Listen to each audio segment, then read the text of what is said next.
Matthysse is landing murderous shots. Matthysse has real power. Oh, good shot. Expect a street fight right here. Now there's a good fast-handed combination.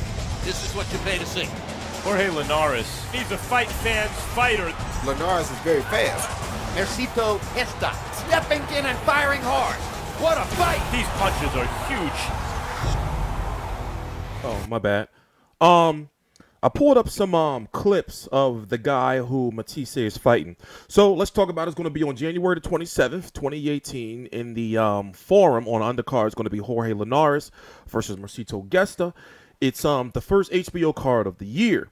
Lucas Matthysse and Tewa, or we got to learn how to pronounce his first name. Kiram is the guy he's fighting. He is, I forgot. We're going to pull it up right here really quickly.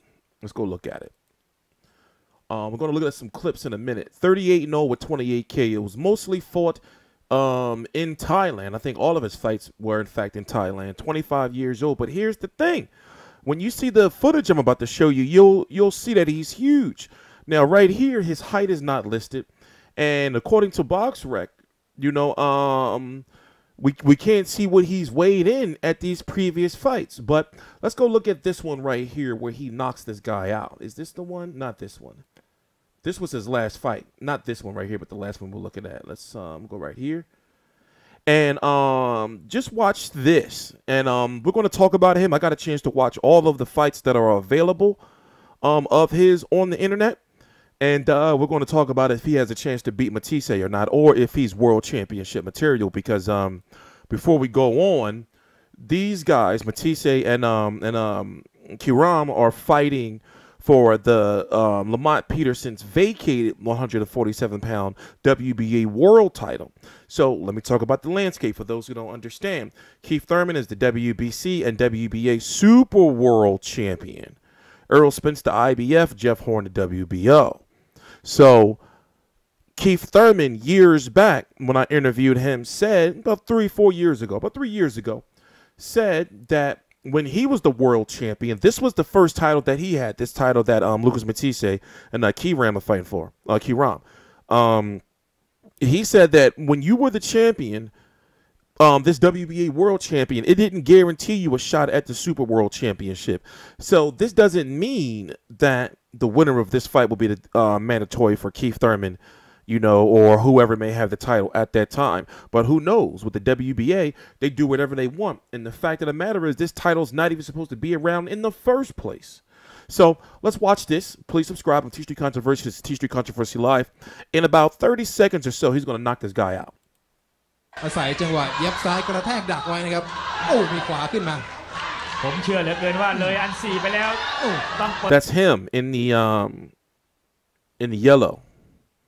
เปิดหลักสูตรจู่โจมแล้วนะครับทางด้านของเจ้าขาวพอวงนอกดูจะกินแล้วครับบวกขวาแล้วครับเริ่มบวกขวาปลายยกครับหลังซ้าย1-2มาแล้วครับต้องรวบให้ได้ครับวาลาดิเมียร์โดนเข้าไปทับท่าจะเป๋โอ้เรียบร้อยลงแล้วครับโอ้ลงไปแล้วครับไม่ไหวเรียบร้อยครับเรียบร้อยยก4จังหวะบวกกันสุดยอดจริงๆครับเจ้าขาวโอ้มุมที่ยิ่งใหญ่เท่ไปเลยครับยิ่งใหญ่จริงๆสำหรับนัดนี้ของธีรชัยสิทธิ์หมอแสงเรียบร้อยครับแม่จังหวะเร่งแล้วจบได้ด้วยครับเหมือนเข้าเขตโทษแล้วได้เตะลูกโทษภาพช้าครับดูนะครับจังหวะธีรชัยเร่งขวาเข้าขมับซ้ายลงแล้วนะครับซ้ายฮุกซ้ายนี่ไม่ถึงแล้วนะครับหมัดที่โดนคือขวานะครับดูครับขวาเข้าขมับครับเข้าขมับล้มทั้งยืนครับ Now that 1-2 is his signature. You know, I've noticed. Now I told you I watched these fights. That 1-2 is his signature. He does have somewhat of a body attack. Where was I at? Go back right here. He does have somewhat of a body attack, but I'm trying to figure out, you know, if put it this way. As you know, Sersaket Rungvisai had beat Roman Chocolatito Gonzalez to become the 115-pound champion. WBC in the rematch. When the first fight, yeah, he won, but it was controversial. Second fight, he knocked him out. So I'm wondering if Kiram is going to come over and try to ride that, wave. And also, we don't know who this guy is. We've seen time and time again these guys come out of nowhere, and win world titles and get upsets. So, and one thing I wanted to say is, look how huge he is. Look how, my bad. I'm supposed to be doing it over here. I'm tripping. Look how huge he is. And this is supposed to be 147. I mean, he's supposed to be a 147-pound fighter. So no telling.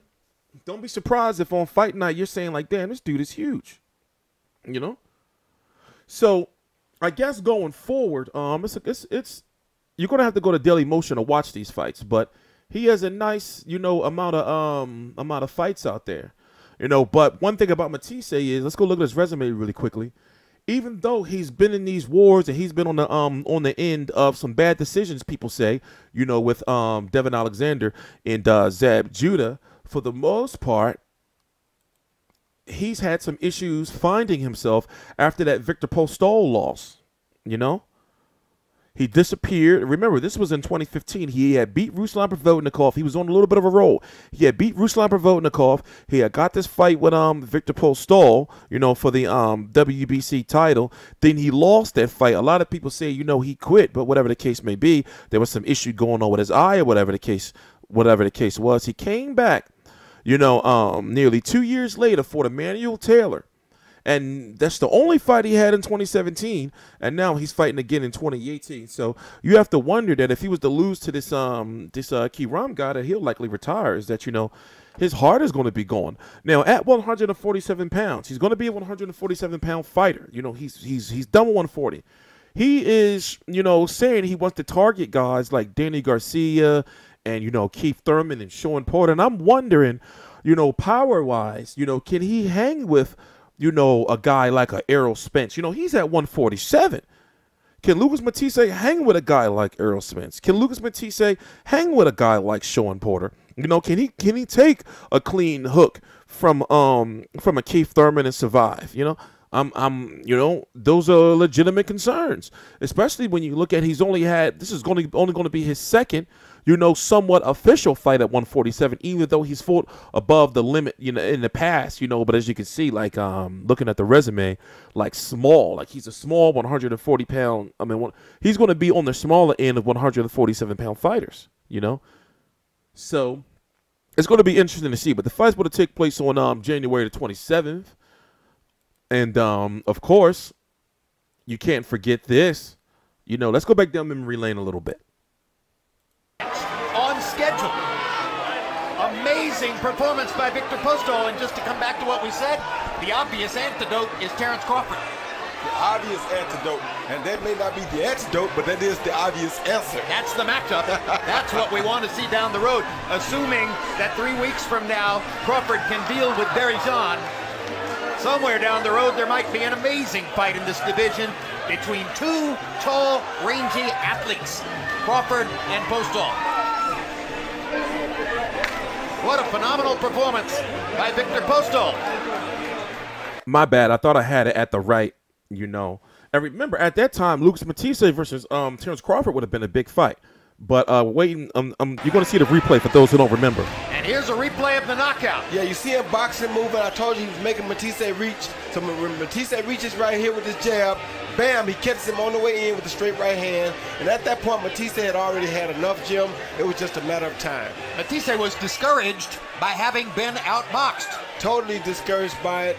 Never got in close enough to mount a long enough attack or a sustained attack for enough time to really do anything. Most amazing thing to me was that he stayed down. Well, sometimes a guy knows when he's had enough. Sat right there with one knee on the canvas, not two, and listened to Jack Reese's count. And he still didn't. So, like I said, do y'all think, he has enough heart to maintain in this 147-pound division? And also, he's got to stay active, because another thing with the WBA is that if they like you, they will allow you to go inactive and not, and not, you know, strip you. Hell, they'll even make a WBA interim title and say, well, Keith Thurman's booked up, Matthysse's booked up, or they're injured or whatever. Let's get this WBA interim out there, therefore creating another championship belt. So it's going to be interesting also the fact that, you know, Matthysse is a 147-pound fighter, but the bigger fights are Al Heyman fighters. You know, so Golden Boy and Al Heyman, they do work together, but they've only worked together on really, really big fights. I don't know, man. It's complex. But it's going to be January the 27th on HBO. I'm really interested in the fight because I want to see, you know, really who this Tewa Kiram guy is, or Kiram guy is. Those fights I was talking about, you can watch them over on, let me make sure it wasn't nothing else I was supposed to show you. You can watch them over on Daily Motion is where these fights are. And I think he's got about 4 or 5 of them on there. TstreeT Controversy. This is TstreeT Controversy Live. Please subscribe.